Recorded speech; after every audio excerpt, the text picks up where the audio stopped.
ready to fly. Let's see, we're cold and dark.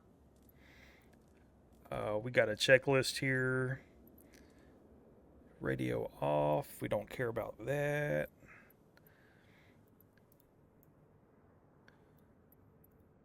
Let's get that out of the way. Before starting engine, pre-flight, seat belts, collective. We can see, we can move that. Collective. We got some binding in the middle, but that's okay. Tick, tick, tick, tick, tick. Starting engines, main rotor blades, they're untied.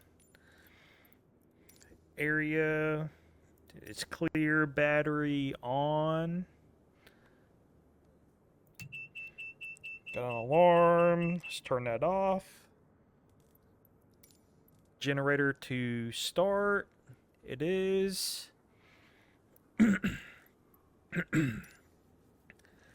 Collective down, throttle close, fuel pump circuit breakers. We'll just make this easy and just make sure all the breakers are in. So starter, we're going to hold the starter. We're going to wait for the M1 to reach 15%. Then we're going to introduce fuel. And let's see, wait for M1 to reach 58%. We then turn the generator from start to on to put it in generator mode and give it a 1 minute warm up, and then increase the throttle until the rotor RPM gets to 100%. And it's hard to see these gauges, but I think this is the rotor RPM. Yeah, that's airspeed, rotor RPM. This is N1 gauge. Damn it, I can't make this gauge out. Alright, let's go. So, we're going to hit this starter. We're going to watch this N1 gauge. It's hard to see in the headset, but you got like 10%, 20%, so about in the middle. We're going to bump up the throttle to idle. So hit the starter, it just holds on to it for you, and let's go ahead and turn that. You see this, the N1 jumping up right here. Of course, okay, that's the, I think that's a TOT gauge, and that's something that you really want to pay close attention to. You don't want a hot start.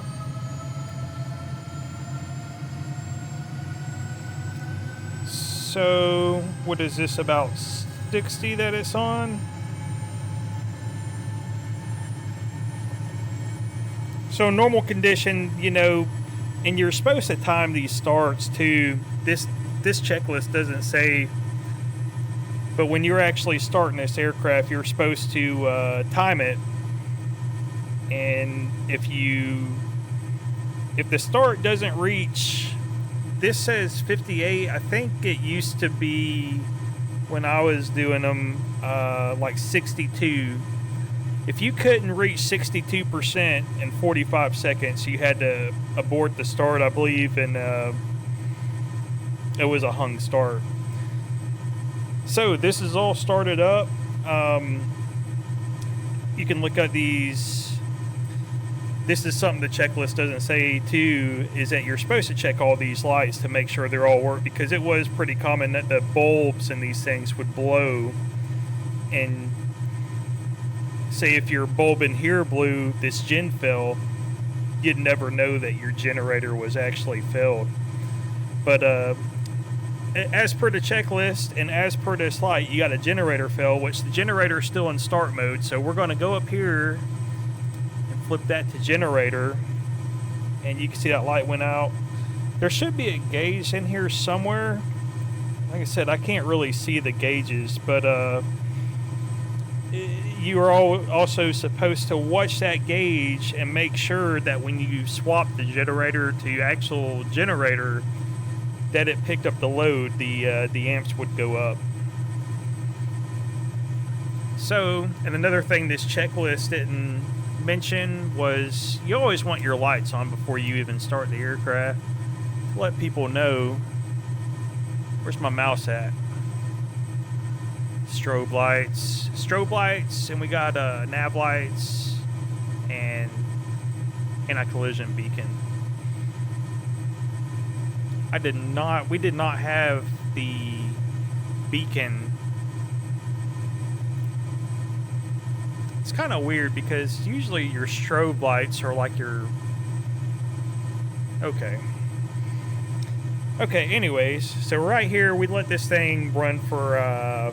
we let it run for a minute. Let's tick all these.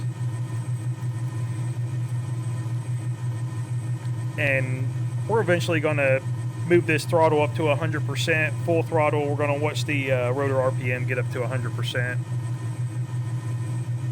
Let's see, before instruments on, I'm just reading ahead right here. Taxi light, landing light, strobe, navigation. See, all of this stuff should actually be beforehand. These should be on before you do the main rotor blades, just as like a safety precaution. If somebody's walking around and they see your aircraft with strobe lights on, then that means that those blades are probably going to be turning pretty soon.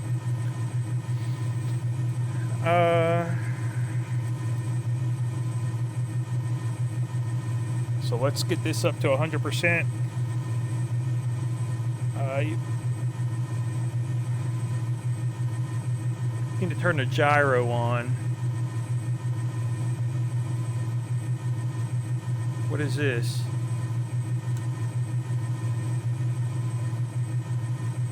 Oh, turn and slip.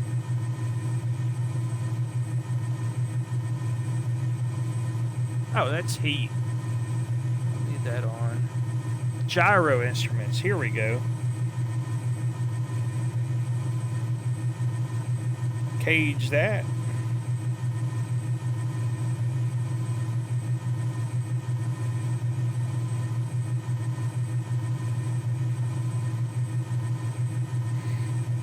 Usually took a little while for those things to cage.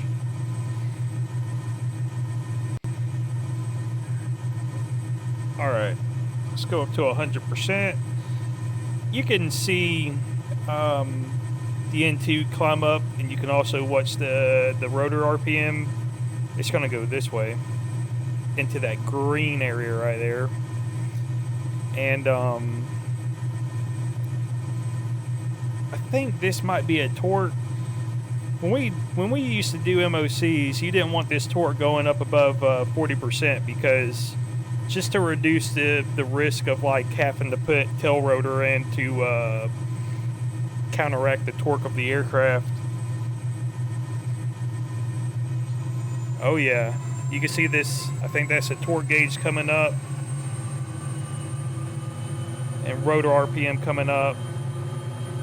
Your N1 gauge is going to move up.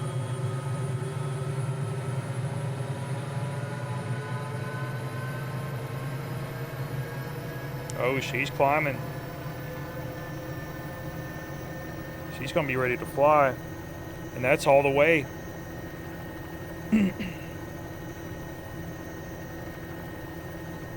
She's ready to go.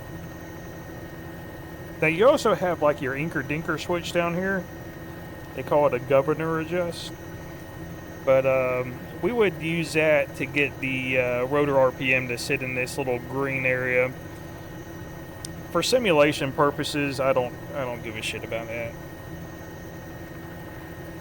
Okay. After starting, our instruments and avionics, they're all on, going. And we already got all these things on.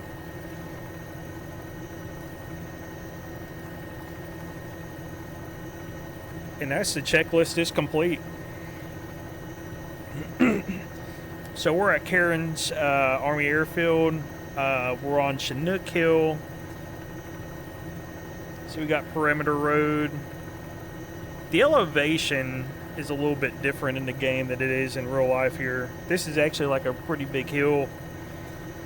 So we're going to give it some collective, and we're going to have to put some left pedal in to counteract the torque of the aircraft. And I'm going to try to keep it steady. So let's start putting some collective in. And we're off. Just gonna make a little turn right here.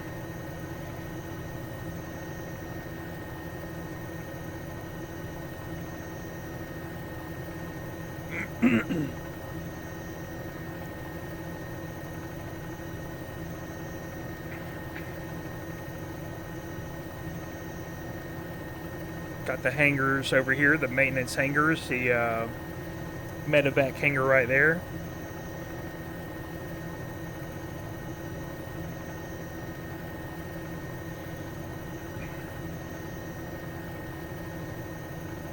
Got a random couple of trees in the field. Got Alpha Row.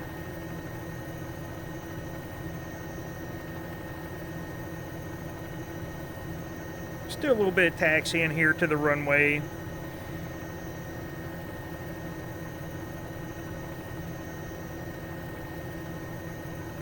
Got my co-pilot over here. That's my girlfriend. She's just watching out for things. Let me know if there's traffic ahead or anything like that. She's kind of quiet, camera shy.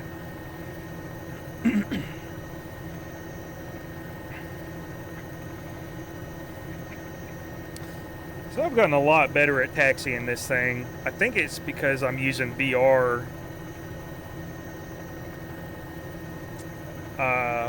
I used to be, and I'm still not good at it, but I've gotten a lot better. There's the beginning of Alpha Road. That's the little access road that we use.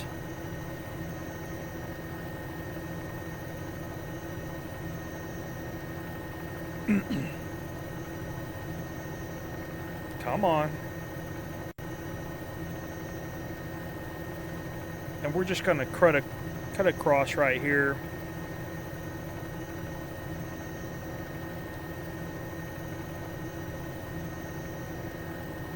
This is like a standard practice, I guess. We'll go ahead and get a little running start. Getting some more collective in there. Need to try to stay off of the runway. Build some airspeed.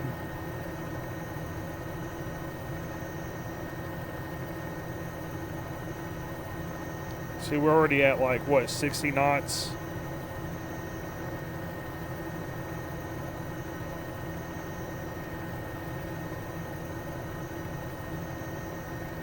Get some more collective. And we're flying. We got like a little bit of a shallow takeoff there.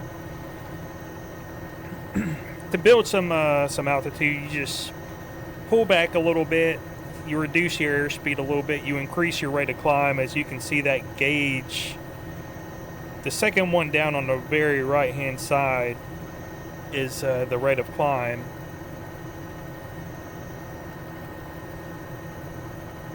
And that's it. We're flying. Got level plane. See, I never knew. We need to go see this Level Plains airport.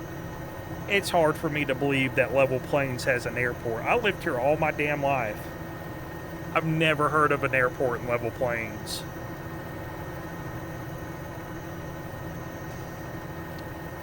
So we can add a little bit more collective. It creates a little bit more lift. We can nose it down to maintain our altitude and get a little bit more speed.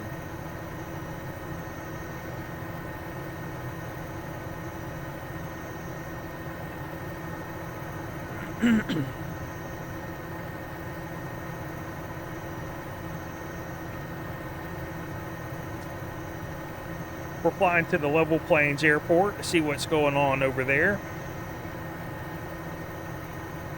And we're at an altitude of almost 1,000 feet, but be mindful that the elevation over here is around 300 feet too, so.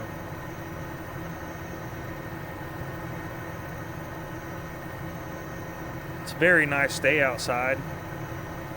Got clear skies. Got some chicken houses over there. Got a little pond. Wonder where that's at.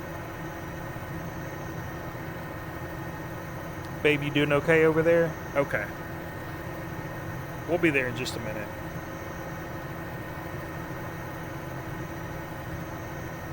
Alright, we're getting pretty close to the Level Plains Airport. I'm taking out some collective. And I'm nosing up a little bit to try to maintain the altitude. And that's going to slow us down when we nose up like that.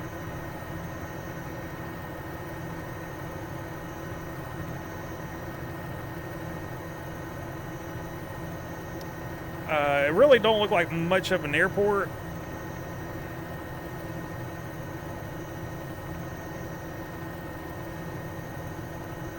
But we'll see what we got going on over here.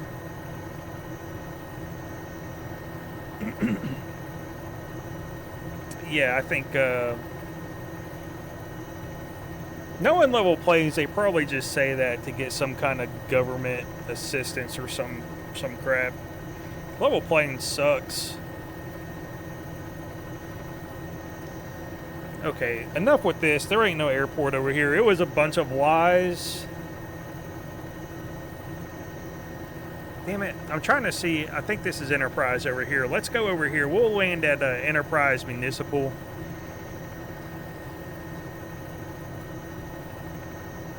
So getting a little bit more collective in here. Nosing it down a little bit.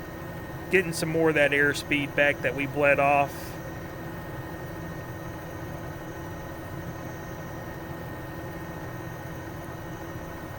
Trying to be just, really mindful in the controls, smooth inputs. Got some hay bales down here and a pretty big pond. I don't know where that is. Guess I'm not nearly familiar with my surroundings as I thought.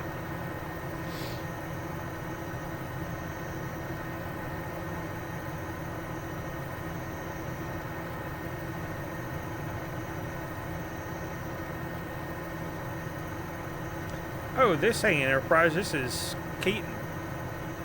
There's Enterprise over there, Municipal.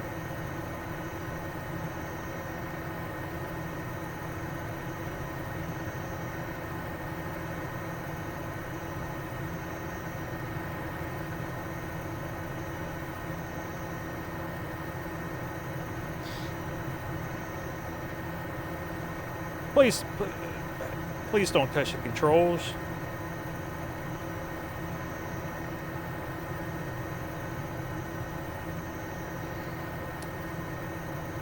Let's see, check out our gauges here, make sure, and they all kind of look like they're in the green.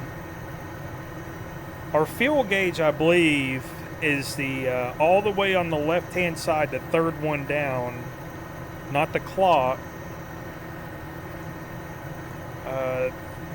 The first full row of 4 instruments is the third one down, I believe.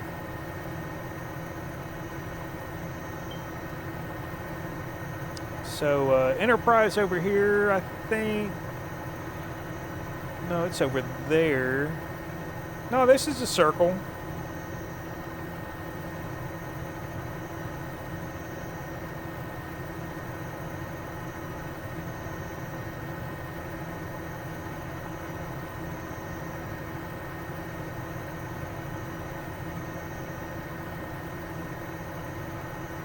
And we're getting pretty close to Enterprise Municipal.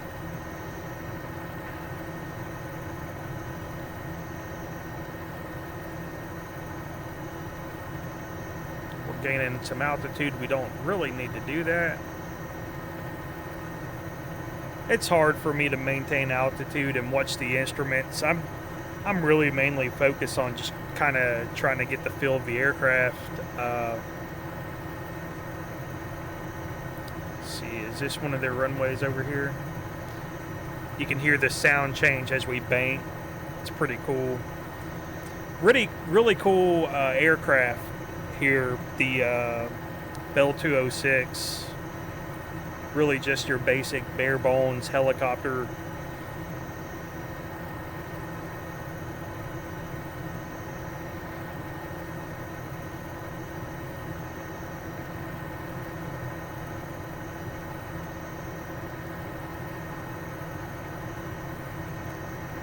We're gonna make a really kind of sharp turn right here.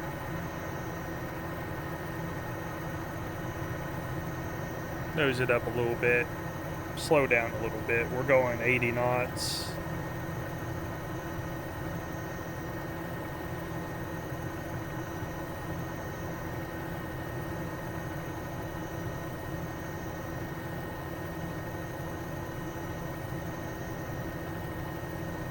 And we're gonna get to like a taxiing speed, and I'm gonna be all over the place again, so.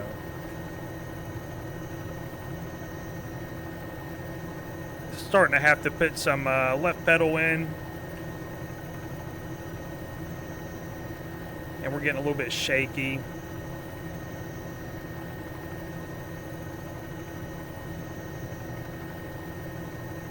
We'll get off the runway,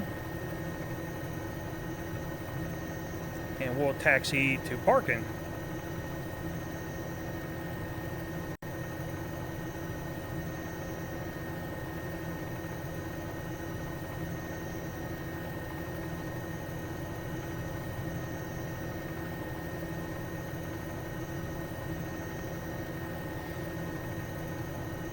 So nice little flight there from Cairns to Enterprise.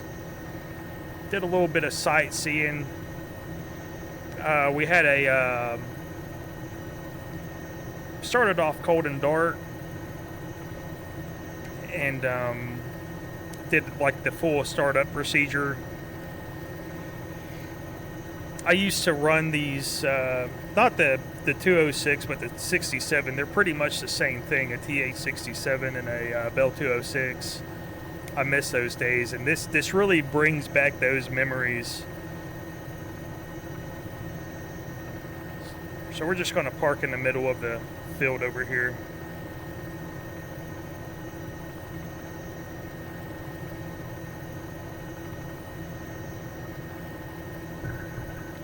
And that was like one of my smoothest landings ever, so getting better with that. I'm going to put a little bit more time and practice into this aircraft, trying to get the feel for everything, try to get really good at it. Okay, we're on the ground. We're collective full down, cyclic center. It'd be nice, it'd be pretty cool if they had like an end of flight checklist, but I don't think they do. So what we'll do, and I'm going to try to do this without actually going over, I wish it would go down to this idle release switch, but for some reason they don't do that. I'm going to try to go down, just decrease the throttle, and you get a rotor low RPM horn right here. Silence that with that button.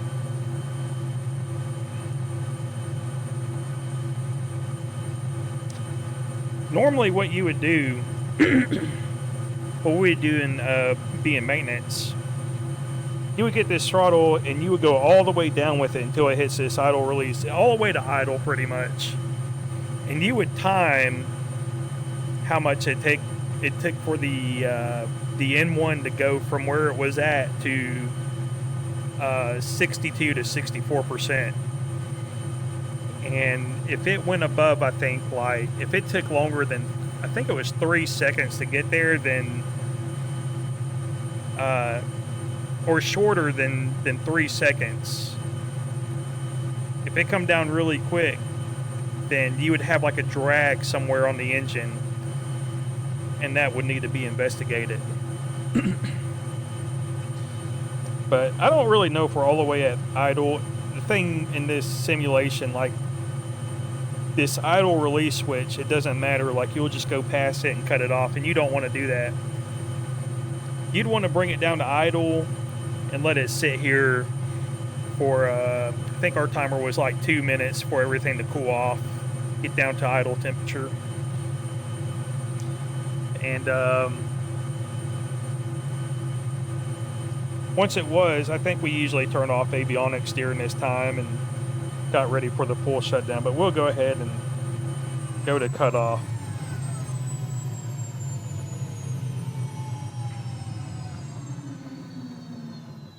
So we cut the fuel pretty much. You got like a gen fill. You got these like transmission oil.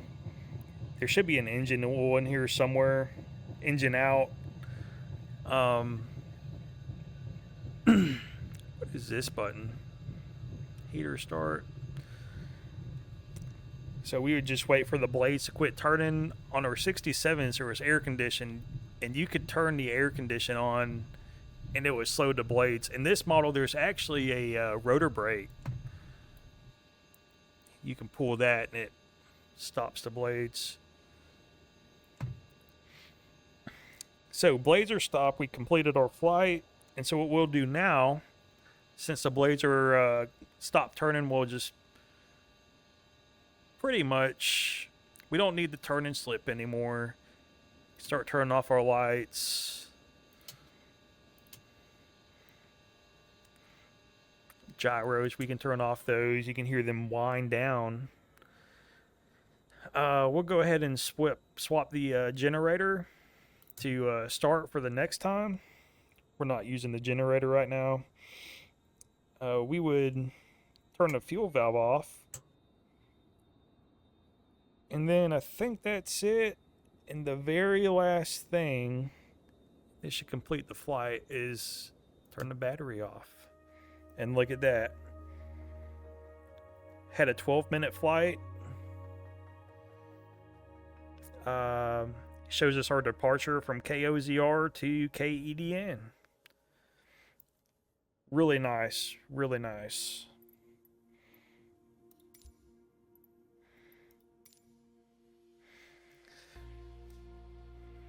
And that's going to be it.